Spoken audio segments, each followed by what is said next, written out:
बिस्मिल्लाहिर्रहमानिर्रहीम। अस्सलाम वालेकुम नाज़रीन, मैं हूँ साकिब बशीर। मेरे साथ मौजूद हैं सीनियर सहाफ़ी फ़याज़ महमूद साहब। बात करेंगे आज हम जज वीडियो स्कैंडल केस की। ये केस है क्या, इस केस के क्या असरात हैं और थे, 2018-2019 में क्या हुआ था, कब ये केस सामने आया था और उस वक़्त के हालात क्या थे, इस सारे जो है वो तनाज़ुर में बात करेंगे। इसका बैकग्राउंड जो है वो क्या है, वो मैं सबसे पहले फ़याज़ महमूद साहब से पूछूंगा। फिर ये क्या फ़ैसला दिया था जज अरशद मलिक जो मरहूम हैं, अल्लाह ताला उनकी जो है वो मग़फ़िरत करे, उन्होंने क्या फ़ैसला दिया था और उस फ़ैसले की वजह से जज वीडियो स्कैंडल क्यों बना। और जब जब जज वीडियो स्कैंडल जिस दिन आ गया था तो उससे उस दिन या उससे अगले रोज़ इस्लामाबाद में हुआ क्या था, इस्लामाबाद हाई कोर्ट में या एहतसाब अदालत में क्या चल रहा था, क्या सूरत हाल थी, इससे मुतल्लिक जो है वो फ़याज़ महमूद साहब से पूछेंगे। फ़याज़ साहब, इस सारे सिनेरियो में आप जो है वो विटनेस हैं, आपने सारी चीज़ें जो देखी भी हैं, थोड़ा सा मुख्तसरन बैकग्राउंड बताएं कि जो जज हैं, जज अरशद मलिक ने क्या फ़ैसला दिया था और उस फैसले के दौरान हुआ क्या और उस फैसले के बाद वीडियो कैसे आई, ये थोड़ा सा तनाजुर बताएं हमें। देखें, बहुत बहुत शुक्रिया साकिब बशीर साहब आपका। ये इसका तनाजुर मैं आपको थोड़ा बता देता हूँ। दिसंबर 2018 की बात है, 24 दिसंबर 2018 को।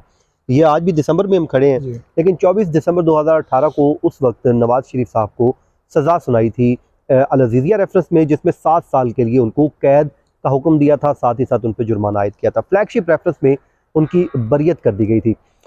नवाज शरीफ साहब जेल में चले गए, वहाँ से कोर्ट में उनको अरेस्ट कर लिया गया। कोर्ट रूम का जो इन्वायरमेंट था वो एक अपनी जगह पर छोड़ दीजिए, हम बहुत बार पहले बता चुके हैं। उसके बाद अचानक एक जो है कुछ अरसे बाद कुछ वक्त गुजरा और अचानक मीनवाइल 6 जुलाई 2019 जी, मतलब 6 जुलाई 2019 को फैसला आया और 6 जुलाई को प्रेस कॉन्फ्रेंस। ऐसे ही उससे पहले मार्च 2019 में नवाज शरीफ साहब की जो है वो जमानत हुई थी, उसे 6 हफ्तों के लिए की, और उस टाइम वो बाहर आए थे और सुप्रीम कोर्ट ऑफ पाकिस्तान ने दी थी और वो इलाज के लिए थी। उसी दौरान ये सब कुछ हैपनिंग हो रही थी और किसी को कानो कान भी खबर नहीं थी कि बहुत कुछ चल रहा है। लेकिन मुझे याद है 6 जुलाई का दिन था और ठीक एक साल कबल 6 जुलाई 2018 में उन्हें सजा हुई थी एवनफील्ड रेफरेंस में। मुझे आज भी याद है, मरहूम जो हमारे अरशद वहीद चौधरी साहब थे, अल्लाह ताला उनकी मग़फ़िरत फरमाए, दोस्त थे, साफ़ी थे, उन्होंने एक ट्वीट किया था उस दिन। उन्होंने कहा था कि आज बड़े बड़े जो चेहरे हैं वो बेनकाब होंगे और मुंह छुपाते फिरेंगे। हर कोई हैरान था कि ये क्या होने क्या जा रहा है, कि आज ऐसा क्या होना चाह रहा है। वो बड़े नून लीग के क्लोज थे, ये तो हमें मिल गया था कि कुछ ना कुछ नून लीग से आ रहा है। और वही हुआ जब अचानक अनाउंसमेंट हुई कि मरियम नवाज प्रेस कॉन्फ्रेंस करने जा रही हैं, तो वो वाकई एक धमाका था और पूरी जो मीडिया है, पाकिस्तान का जो सियासी ऐवान है, वो एक दफ़ा हिल के रह गए थे कि ये क्या हुआ। जिसमें सुप्रीम कोर्ट ऑफ पाकिस्तान के उस वक्त के चीफ जस्टिस की मुझे आज भी रिमार्क्स जो मेरे कानों में गूंजते हैं, जो उन्होंने कहा था कि जज अरशद मलिक का जो बयान हल्फी है ये खुद उनके जुर्म का एतराफ़ है और उनकी वजह से हमारे जो सर है शर्म से झुक गए हैं। ठीक है, ज़ाहिर है इस टाइम अरशद मलिक साहब इस दुनिया में नहीं है, अल्लाह ताला उनकी मग़फ़िरत फरमाए। हमारा तो ज़ाहिर है उनके साथ रोज़ाना आना जाना था, हमारा एक ताल्लुक़ वास्ता था। वो आखिरी दिन उनकी ज़िंदगी के मुश्किल तरीन दिन थे। वो दोस्त जो उनको कभी अपने को काम कहा करते थे, अरशद मलिक साहब बताते हैं कि आखिरी दिनों में उनका फ़ोन नहीं उठाते थे और ये बात कहकर रो पड़े थे। उन्होंने कहा कि मुझे किसी दोस्त ने कहा कि घर का कोई मीटर लगवाना है या नहीं, तो मैंने किसी वार्डा वाले को कहा और उस बंदे ने आगे से जवाब नहीं दिया। तो जब दोस्त से पूछा यार सर वो मेरा मीटर का क्या बना, तो उसने कहा यार, वो रो पड़े, उन्होंने कहा मेरा कोई फ़ोन नहीं उठाता।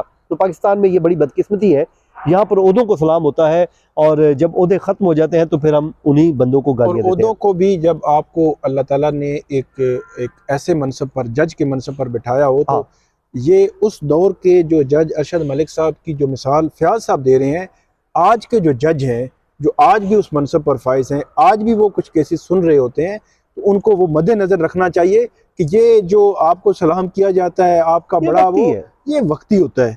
और मुनसफी तो साकिब साहब देखें इतना बड़ा मनसब है कि जो रोज़े क़यामत फैसले जो अल्लाह ताला की ज़ात ने करते हैं दुनिया में, उसने आपको इख्तियार दिया कि दुनियादारों के लिए, लोगों के लिए करें। बहरहाल बात हमारी किसी और तरह 6 जुलाई प्रेस कॉन्फ्रेंस होगी, उससे अगले दिन उसमें वीडियो में नासिर भट्ट और वो नजर आ रहे हैं जज साहब, जिसमें वो बैठे बात कर रहे हैं कि जिसमें वो दबाव के मेरे ऊपर दबाव था, नवाज शरीफ को दबाव में सजा दी, वो अपना एक वो वीडियो दिखाई दी प्रेस कॉन्फ्रेंस, वो तो खत्म हो गया। उसके बाद अगले दिन फिर जज साहब अरशद मलिक साहब ने मेरे ख्याल में संडे का दिन था, तो वहाँ पे 7 जुलाई, हाँ 7 जुलाई मेरे ख्याल में संडे का दिन ही। अब जाहिर है पुरानी चीजें जी ठीक है, वो कोई आगे पीछे दिन हो जाए तो वो वसीम अकरम ने एक दफा कहा था कट ना लेना, तो वो उस पे उनकी एक जो है हमें ये पता चला कि शायद ये प्रेस कॉन्फ्रेंस करने जा रहे हैं, लेकिन हम भी हैरान थे कि यार कभी जज इस तरह प्रेस कॉन्फ्रेंस नहीं करते क्योंकि उनके तो फैसले बोलते हैं। तो लेकिन थोड़ी देर बाद उनकी प्रेस रिलीज बोली जिसमें उन्होंने पूरा जो है मियां नवाज शरीफ और उनको एक तरह का जो उन्होंने उन पे इल्जामात की बौछार कर दी कि इन्होंने मुझे ब्लैकमेल किया, मुझ पे दबाव डाला।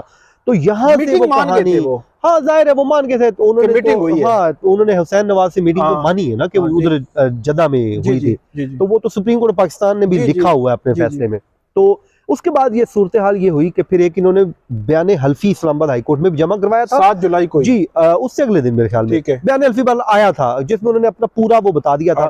फिर उनको जो है OSD कर दिया गया था वजारत कानून, बयान हल्फी उन्होंने वही दिया था ऑलमोस्ट जो प्रेस रिलीज थी वो फिर उन्होंने एफिडेविट की शक्ल में हाई कोर्ट में दे लिया था। तो हाई कोर्ट ने ये कहा था कि इनका जो एफिडेविट वाला मामला है ये भी हम मेन अपीलों के साथ, हाई कोर्ट ने कहा था कि ये एफिडेविट जो अल अजीजिया रेफरेंस की अपीलें हैं उनके साथ नथी कर दें और रिकॉर्ड का हिस्सा है, रिकॉर्ड का हिस्सा बना दें, हम उसी को साथ उसको देखेंगे। हाँ वो रिकॉर्ड का हिस्सा बन गया। तो उसके बाद ये हुआ कि वो उनको लाहौर हाई कोर्ट को इन्होंने लिख के, क्योंकि लाहौर हाई कोर्ट से आए थे उसी दिन, लाहौर हाई कोर्ट के अंडर जाई थे, इधर से मुअत्तल किया इन्होंने, उनको कहा कि जो वापस ले आप अपना बंदा, हमारे बंदा काम का नहीं है, ठीक है। तो उसके बाद बहरहाल वो OSD वजारत कानून ने उनको कर दिया था और वो उनको फिर उस टाइम जज थे चीफ जस्टिस, उनकी जो सरबराही में वो कमेटी बनी उन्होंने उनको बरतरफ भी कर दिया। फिर सुप्रीम कोर्ट पाकिस्तान में ये जब मामला गया तो सुप्रीम कोर्ट पाकिस्तान ने वही जो गाइडलाइंस की बात की जाती है डिजिटल एविडेंस को किस तरह आपने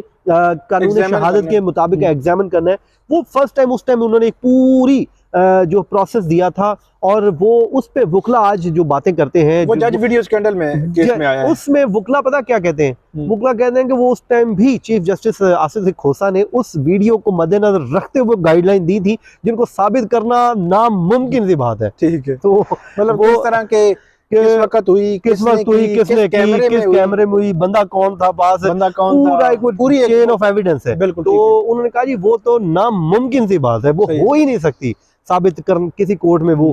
तो बहरहाल वो हो गया। तो अब जो है उस दौरान मैं एक चीज ऐड कर दूं, उस दौरान फिर उसके बाद जो नवाज शरीफ साहब है उन्होंने CM दायर की और उन्होंने कहा कि अल अजीजिया रेफरेंस का फैसला करने से पहले, मेरिट पर फैसला करने से पहले आप इस CM को जो है वो उसमें फिर लाहौर सुप्रीम कोर्ट का फैसले का वो भी लगाया साथ, और उन्होंने कहा इस CM को पहले आप डिसाइड करेंगे इस्लामाबाद हाई कोर्ट, जिसमें गवाह बुलाने का रिक्वेस्ट की थी। और नासिर भट्ट की तरफ से भी एक आई थी दरखास्त, उसने कहा था कि मैं तैयार हूँ, आप मुझे वीडियो लिंक के जरिए लेना चाहिए क्योंकि वो लंदन में थे। फिर ये हुआ था एक और बड़ी इंपॉर्टेंट चीज कि जो ऑडियो वीडियो थी और उनकी जो USB में कुछ चीजें वो वहां से भेजी गई थी through Pakistani high commission, Islamabad high court में आई थी। और इस्लामाबाद हाई कोर्ट की जो अल अजीजिया रेफरेंस की फाइल है उस फाइल के साथ आज भी वो लगी, रिकॉर्ड का हिस्सा, आज भी वो रिकॉर्ड का हिस्सा मौजूद है, वो ज़ाहिर है रिकॉर्ड का हिस्सा। उसमें फयाज साहब एक चीज बताएं कि नवाज शरीफ साहब ने भी दरखास्त दी थी और वो जो जज साहब का एफिडेविट भी साथ लगा था, और जाहिर सी बात है जज साहब का एफिडेविट जज साहब का मौकफ था, तो उसको इस्लामाबाद हाई कोर्ट ने देखना था। फिर सुप्रीम कोर्ट ने भी ये नहीं कहा था कि आपने कोई किसी ने कहना या नहीं कहना, सुप्रीम कोर्ट ने कहा था कि हाई कोर्ट खुद इसको देखेगी कि इसको आपने कैसे देखना है मेरिट से पहले, क्योंकि वो जो जज थे वो एडमिनिस्ट्रेटिव कंट्रोल ऑलमोस्ट इसी इस्लामाबाद हाई कोर्ट का है। तो इस्लामाबाद हाई कोर्ट पे भी सवाल आ रहा था कि कैसे ये सारा कुछ हो गया और आपको पता नहीं चला और ये चीजें हो गई, तो मिसकंडक्ट पूरी अदलिया पे ये सवाल आ रहा था और आज भी सवाल मौजूद है। तो इस पे फिर क्या हुआ, अब क्या हुआ है? अब तो इसमें जो कल हुआ है आपके सामने कि जिसपे मियां साहब के वकला की जानिब से कल स्टेटमेंट दे दी है कि हम इसको प्रेस नहीं करना चाहते। वो उसकी रीजन तो वो यही बताते हैं कि उनका इंतकाल हो चुका है और अब जब एक बंदा मौजूद ही दुनिया पे नहीं है तो अब ये मामला ख़त्म यहीं पे हम करना चाह रहे हैं। तो उन्होंने तो ख़त्म कर दिया, इस्लामाबाद हाई कोर्ट ने भी फिर फौरी तौर पे उसको ज़ाहिर ख़त्म कर दिया, लेकिन उसमें सवाल वो अपनी जगह पे कायम रहेगा। जो मुझे कल लग रहा है कि अगर उसकी बेस पे वापस भिजवा दिया जाता उस फैसले को या इसको रिमांड बैक कर दिया जाता तो मेरे ख्याल में कहीं ना कहीं इनके माइंड में होगा ये बात कि अगर उसको रिमांड बैक करते हैं तो कहीं ना कहीं ये सवाल उठता रहेगा कि शायद उस टाइम फैसला दुरुस्त नहीं हुआ था या उसमें कोई इस तरह के हालात थे। साहब एक और चीज़ बताएं कि एक जज साहब हैं, उनके कंडक्ट पर सुप्रीम कोर्ट से लेकर हाई कोर्ट तक सवाल उठाए गए हैं, ऑब्जर्वेशंस मौजूद हैं, उन्होंने एक फैसला किया था, उनकी वीडियो भी मौजूद है, उसको एग्जामिन भी नहीं किया, उस फैसले के खिलाफ अपील इस्लामाबाद हाई कोर्ट सुन रही है। मुझे तो ये बात समझ नहीं आ रही, उसी फैसले को आप पढ़ने का कह रहे हैं, उसी फैसले के खिलाफ अपील आप सुन रहे हैं। मुझे तो ये मतलब ये नुक्ता नहीं समझ आ रहा। मैं ये कहता हूँ कि इवन नवाज शरीफ साहब ये 100 दफा भी कहते कि आपने जी हमारी वो सीएम प्रेस हम नहीं कर रहे, हाई कोर्ट ने खुद भी देखना था ना कि क्या मामला है, क्योंकि इसमें अदलिया पर बहुत बड़ा सवाल है। अगर ये आपने मिट्टी पाओ रखा है तो मेरा ये ख्याल है कि अदलिया ने अपने आप को जो है वो एनआरओ दिया है, क्योंकि ट्रायल कोर्ट से लेकर इस्लामाबाद हाई कोर्ट से लेकर सुप्रीम कोर्ट तक जो पनामा का मामला थे उसमें सारे जजेस जो है वो मौजूद थे। लेकिन अब वही बात है, अब एक बंदा दुनिया पे नहीं है, मुझे बताएं उस बंदे उससे कैसे पूछेंगे, उसको कैसे अब हल करेंगे। दूसरी तरफ जो इसमें विक्टिम जो है, जो मुतासरा फरीक है, वो कह रहा है या मैंने इसे फॉलो नहीं करना, मैं इसको नहीं करना चाहता, और दूसरी तरफ वो जो बंदा मरकजी मेन रोल था वो मौजूद भी नहीं है। तो मुझे नहीं लग रहा कि इस मसले को, लेकिन बहरहाल अदलिया ने खुद से इसको कहीं ना कहीं सॉल्व करना था ताकि आइंदा इसका रास्ता भी रुक जाता और ये कुछ तय हो जाता कि मसला ये है कि 2017, 18, 19 में कोई एक्स प्राइम मिनिस्टर से उनके केसेस चल रहे थे, 2023, 24, 25 में कुछ और एक्स प्राइम मिनिस्टर से उनके केसेस चल रहे हैं। तो इट मीन के आप जो है वो 2018 में एक जज वीडियो स्कैंडल आ गया, तो 2024 का भी इंतजार है, फिर 28 को आएगा, फिर उसके मिट्टी पा देंगे। मतलब मकसद ये है कि शफाफियत हो, फेयरनेस हो, किसी को कोई जो है वो अप्रोच ना कर सके, किसी के कहने पर कोई जो है वो जजमेंट ना दे सके। इन चीजों को मेरा ख्याल में तय करना जरूरी था। आप जो कुछ अवेलेबल रिकॉर्ड था उसको एग्जामिन करते, उन्होंने ऑन ओथ एक जो है वो हल्फिया बयान दिया हुआ था, वो सारी चीजें आप एग्जामिन करते तो मेरा ख्याल है उसका कोई ना कोई कंक्लूजन, कोई डायरेक्शन, कोई ना कोई मतलब कोई चीज रिकॉर्ड पे आनी चाहिए।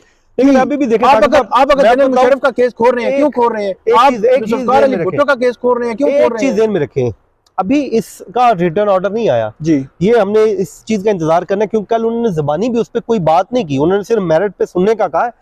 हमें मेरे ख्याल में जो रिटर्न ऑर्डर है उसका भी देखना होगा कि रिटर्न ऑर्डर में वो इस हवाले से कोर्ट ने क्या लिखा है, वो बड़ा अहम होगा। अब हमें देखना होगा कि रिटर्न ऑर्डर में जज अरशद मलिक स्कैंडल को इस्लामाबाद हाई कोर्ट का 2 रुकनी बेंच कैसे एड्रेस कर रहा है, क्या उससे मुतालिक लिख रहा है, क्या उसको खत्म कर दिया गया है या क्या उसको अलग में कोई इंक्वायरी की जाएगी, कोई ऑर्डर किया जाएगा, क्या होगा। इसके लिए मेरे ख्याल में रिटर्न ऑर्डर जो है वो बड़ा अहम होगा, जो आने वाले दिनों में आ जाएगा आजकल में, और वो हम देखेंगे कि उसमें क्या उसका हवाला दिया गया है। क्योंकि कल तो आप भी मौजूद थे कोर्ट में, कल सिर्फ उन्होंने जो आर्गूमेंट सुनने के बाद उन्होंने कहा हम इसको मेरिट पे सुन रहे हैं, इसके अलावा उन्होंने दूसरी कोई बात ही नहीं की, उन्होंने दूसरी कोई गल की ही नहीं, और उसके बाद वो मेरिट पे चले गए। लेकिन रिटर्न ऑर्डर जो है इसका वो बड़ा अहम होगा, जिसमें वो क्या फैसला देते हैं, उसके मुतालिक कोई एक जुमला तो वो लिखेंगे ही कि उसको खत्म कर दिया गया है, क्यों इंक्वायरी। मतलब मैं ये कहता हूं कि आप एग्जामिन कर लें, उसके कंडक्ट पर ना लिखें कि वो दुनिया से चला गया, लेकिन ओवरऑल आप अपनी असेसमेंट जरूर दे दें कि ये पैरामीटर्स हैं, जहां पे चीजें ठीक नहीं थी तो ये आइंदा से नहीं होनी चाहिए, या गाइडलाइंस होनी चाहिए। मतलब कुछ ना कुछ चीजें रिकॉर्ड पे आनी चाहिए। बहुत शुक्रिया फयाज महमूद साहब, आपने बड़ी तफसील के साथ वो सारी चीजें बताई, 2018-19 में जो कुछ होता रहा, जो इस फैसले में हुआ, और उसके बाद ये मामला जो है वो अब किस्सा पारीना या एक माजी का हिस्सा जो है वो बन गया है। अब हम जो है वो किसी नए बगैर साल हुए खत्म हो गया है, और हम किसी अब नए जज वीडियो स्कैंडल का जो है वो इंतजार करते हैं। जब वो आएगा तो फिर हम वो आपको रिपोर्ट करेंगे। तब तक हमें आप इजाज़त दीजिए, हमें फीडबैक आप जरूर दीजिएगा। अल्लाह हाफिज़।